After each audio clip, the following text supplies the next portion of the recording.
Chaudhary UP board classes में आपका स्वागत है। आज हम हिंदी के पेपर को 12वीं के हिंदी के पेपर को 2019 के सॉल्व करते हैं। सबसे पहले हम खंड का को देखते हैं। प्रश्न नंबर 1 का कुटज निबंध संग्रह के लेखक हैं। फर्स्ट आचार्य Ramchandra Shukla, second Balkrishna Bhatt, third Hazari Prasad Dwivedi, fourth राजा लक्ष्मण सिंह। इसमें से तीसरा ऑप्शन यानी कि हजारी प्रसाद द्विवेदी सही ऑप्शन है। सरदार पूर्ण सिंह किस युग के लेखक हैं? फर्स्ट भारतीय हिंदू युग, सेकंड द्विवेदी युग, थर्ड छायावादी युग और फोर्थ प्रगति युग। इसका सेकंड ऑप्शन सही है यानी कि द्विवेदी युग सही आंसर है। आनंद कादम्बिनी के संपादक थे। फर्स्ट भारतीय Hindu Harishchandra, second Balkrishna Bhatt, third Pratap Narayan Mishra, fourth Badri Narayan Chaudhary Premganj. इसका चौथा ऑप्शन यानी कि बद्री नारायण प्रेमगंज सही ऑप्शन है। हिंदी का प्रथम उपन्यास है। फर्स्ट सेवा सदन, सेकंड परीक्षा गुरु, थर्ड कंकाल, फोर्थ हल्का। इसका सेकंड ऑप्शन परीक्षा गुरु सही ऑप्शन है। दीप जले शंख बजे विद्या है। फर्स्ट रेखा चित्र, सेकंड ललित निबंध, थर्ड यात्रा वृत्तांत, फोर्थ संस्मरण। इसका चौथा ऑप्शन यानी कि संस्मरण सही ऑप्शन है। दूसरे का सुमित्रानंद पंत की रचना नहीं है। फर्स्ट पल्लव, सेकंड वीणा, थर्ड रसवंती, फोर्थ लोकायतन। इसका थर्ड ऑप्शन यानी कि रसवंती सही ऑप्शन है। हिंदी साहित्य के आदिकाल के लिए चारण काल नाम दिया गया है। फर्स्ट आचार्य रामचंद्र शुक्ल ने, सेकंड डॉक्टर राम कुमार वर्मा ने, थर्ड डॉक्टर नगेंद्र ने, फोर्थ आचार्य विश्वनाथ प्रसाद मिश्र ने। इसका second option doctor Ram Kumar Verma ने सही ऑप्शन है। निम्नलिखित में से कौन प्रेमाश्रय शाखा के कवि नहीं है? फर्स्ट जायसी, सेकंड मंझन, थर्ड नंददास, फोर्थ कुत्सन। इसका थर्ड ऑप्शन नंददास सही ऑप्शन है। अज्ञे की रचना है। फर्स्ट आंगन के पारद्वार, सेकंड कुरुक्षेत्र, थर्ड अपरा, फोर्थ झंकार। इसका पहला ऑप्शन आंगन के पारद्वार सही ऑप्शन है। निम्न में से किन्हें ज्ञानपीठ पुरस्कार नहीं मिला है? फर्स्ट महादेवी वर्मा को, सेकंड निराला को, थर्ड सुमित्रानंदन पंत को, फोर्थ अज्ञे को। इसमें से दूसरा ऑप्शन निराला को सही ऑप्शन है। अब क्वेश्चन नंबर 3 को देखते हैं। दिए गए गद्यांश पर आधारित निम्नलिखित प्रश्नों के उत्तर दीजिए। मातृभूमि पर निवास करने वाले मनुष्य राष्ट्र का दूसरा अंग है। पृथ्वी हो और मनुष्य ना हो तो राष्ट्र की कल्पना असंभव है। पृथ्वी और जन दोनों के सम्मिलन से ही राष्ट्र का स्वरूप संपादित। प्रस्तुत गद्यांश हमारे पाठ्यपुस्तक हिंदी के राष्ट्र का स्वरूप नामक पाठ से लिया गया है और इसके लेखक डॉक्टर वासुदेव शरण अग्रवाल जी हैं।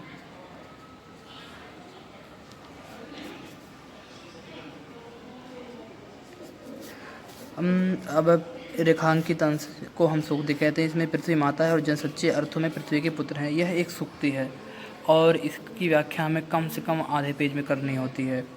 अब नीचे 5 प्रश्न दिए गए हैं। गद्य को पढ़ के आप इनका उत्तर दे ही सकते हैं। अब हम दूसरे की ओर आगे बढ़ते हैं। निंदा कुछ लोगों की पूंजी होती है। बड़ा लंबा चौड़ा व्यापार फैलाते हैं वे उस पूंजी से। कई लोगों की प्रतिष्ठा ही दूसरों की कलंक कथाओं के पारायण पर आधारित होती है। बड़े रस विभोर होकर वे जिसकी सत्य कल्पित कलंक कथा सुनाते हैं और स्वयं को पूर्ण संत समझने की तुष्टि का अनुभव करते हैं। प्रस्तुत गद्यांश हमारे पाठ्यपुस्तक के हिंदी के निंदा रस नामक पाठ से लिया गया है और इसके लेखक हरिशंकर परसाई जी हैं।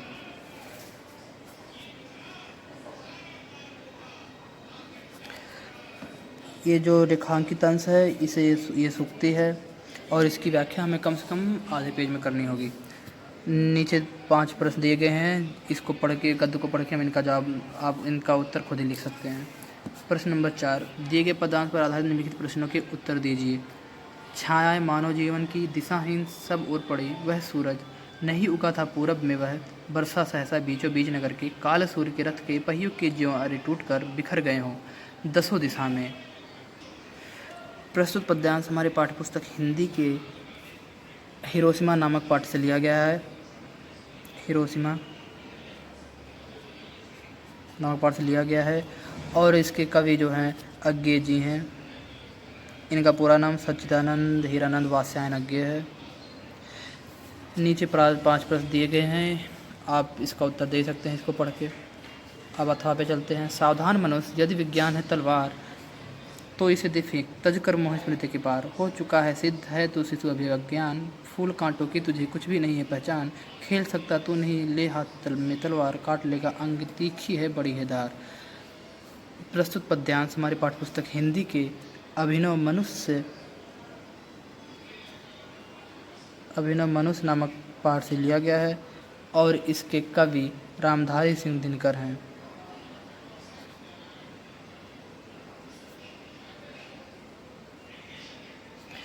प्रस्तुत रेखांकित रेखांकित अंश की व्याख्या हमें कम से कम आधे पेज या उससे अधिक में करनी होती है। नीचे दिए गए प्रश्नों का उत्तर हम पदखंड को पढ़कर कर ही सकते हैं।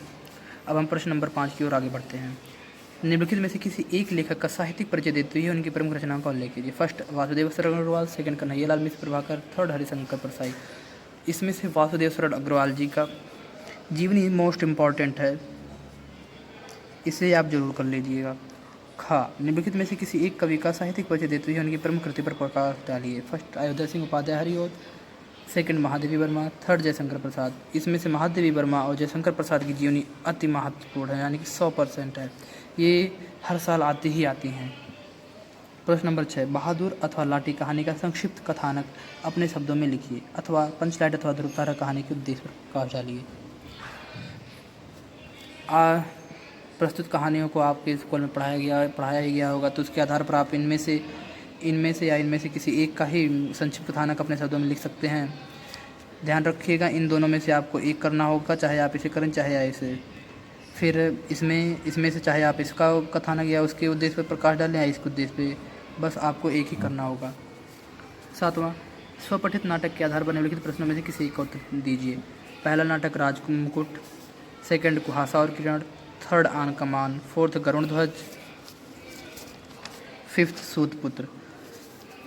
इसमें टोटल 5 हमेशा ही 5 नाटक आते हैं और हर ज़िले में अलग अलग होता है, तो आपके ज़िले में जैसा हो, जो पढ़ाया गया हो, उसी के आधार पर आप उसी का उत्तर दीजिए। हमारे ज़िले में तो सूतपुत्र नाटक है, तो जैसा आपके में होगा आप ऐसे कीजिएगा। 8वां, स्वपठित खंड काव्य के आधार पर किसी एक खंड के एक प्रश्न का उत्तर दीजिए। पहला श्रवण कुमार, सेकंड रश्मिरथी, थर्ड मुक्ति यज्ञ, फोर्थ त्यागपति, फिफ्थ सतगीत, सिक्स्थ आलोकवृत। इसमें लगभग 6 खंड काव्य दिए गए हैं, सभी जिलों में अलग अलग होते हैं, तो आपके ज़िले में या आपके स्कूल में जो पढ़ाया गया हो आप उसका उत्तर लिखें। 9th पे खंड खा 9th की ओर चलते हैं। दिए गए संस्कृत गद्यांशों में से किसी एक का ससंदर्भ हिंदी में अनुवाद कीजिए। अतीते प्रथम कल्पे जना एकम भीरूपम सौभाग्य प्राप्तम सर्वकार परिपूर्ण पुरुषम राजान कुर्वन् चतुष्पदा अपि सन्निपत्य एक सिंहम राजान कुर्वन् ततः शकुनि निगड़ः हिमवते प्रदेशे एकस्मिन् पाषाणे सन्निप्त्य मनुष्येषु राजा प्रज्ञातेता चतुष्पदेषु च अस्माकं पुनरन्तरे राजा नास्ति अराजको वासो नाम्ना वर्तते एको राजस्थाने स्थापितत्व इति उक्तवन्तः। अथ ते परस्परमवलोकयन्त एकमूलकं दृष्ट्वा अयं न रोचते इत्यवदत्। प्रस्तुत गद्यांश हमारी पाठ्यपुस्तक हिंदी की संस्कृत दिग्दर्शिका के जातक कथा नामक पाठ से लिया गया है। अथवा पे चलते हैं। हिंदी संस्कृत वांग्लाय भाषासु अस्य समानः अधिकारासि हिंदू स्थानानुत्थान या अयं निरन्तरं प्रयत्नं करोति शिक्षयैव देशे समाजे च नवीनः प्रकाशः उदेति यतः श्रीमालवीय वाराणसी काशी विश्वविद्यालयस्य स्थापनं करोति। प्रस्तुत गद्यांश हमारी पाठ्यपुस्तक हिंदी के संस्कृत दिग्दर्शिका के संस्कृत भाषाया महत्वम नामक पाठ से लिया गया है। आप इसका हिंदी में अनुवाद कर सकते हैं। आपको इन दोनों में से इसमें से किसी एक का ही करना होता है। खा दिए गए पदांशों श्लोकों में से किसी एक का ससंदर्भ हिंदी में अनुवाद कीजिए। सुखार्थिना कुतो विद्या कुतो विद्यार्थिना सुखम सुखार्थी व त्यजेत विद्या विद्यार्थी व त्यजेत सुखम। सुख चाहने वालों को विद्या कहाँ, विद्या चाहने वालों को सुख कहाँ।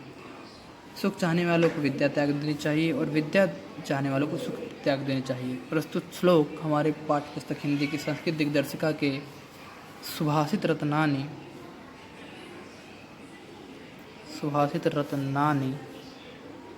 नामक पाठ से लिया गया है। अथवा नाम में रोचते भद्रम व उल्लूकस्याम विशेषणम अक्रोधस्य मुखम पश्य कथम क्रुद्धो भविष्यति। मुझे उल्लू का राज्याभिषेक अच्छा नहीं लग रहा है।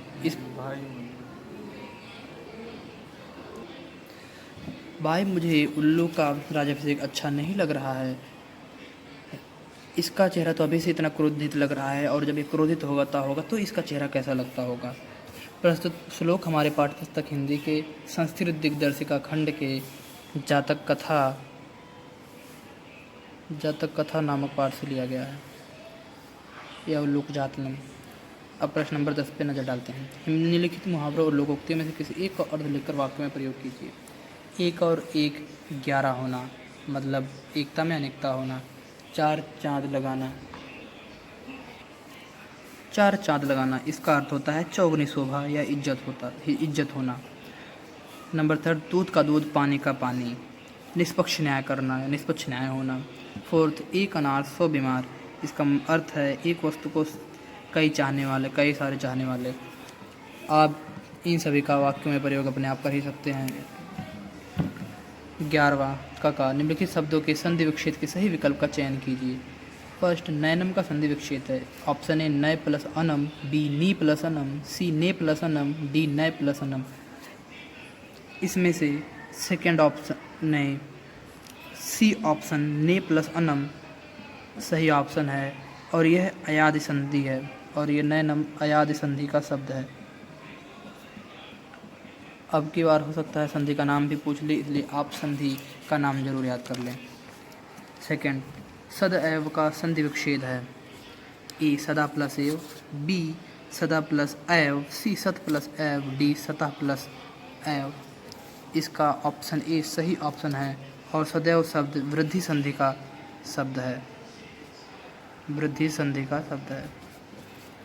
थर्ड, उज्ज्वला का संधि विच्छेद है। ए उज प्लस ज्वला, बी उत प्लस ज्वला, सी उक प्लस ज्वला, डी उज प्लस वला।